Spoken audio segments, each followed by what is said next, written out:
Ayan po mga kasanggan dikit, pakainin po natin ng tipaklong itong alaga po nating Oriental Garden Lizard.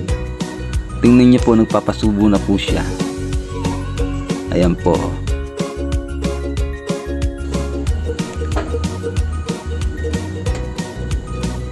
Yun po, kinain nyo na po. Sinakman na po niya agad. Ayan o.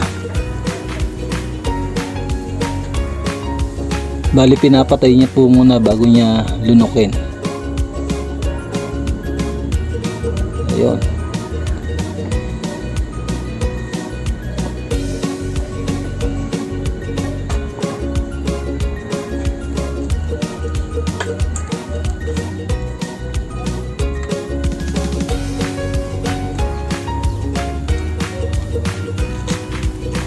Napakabait na po niya.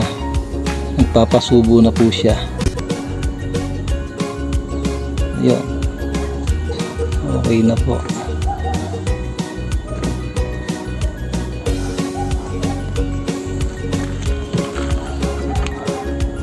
Ayun po, nagpapahipon na po. Ulo na ikiliti. Thanks for watching po. Lagi po kayo mag-iingat at mabuhay po kayo mga kasanggan dikit.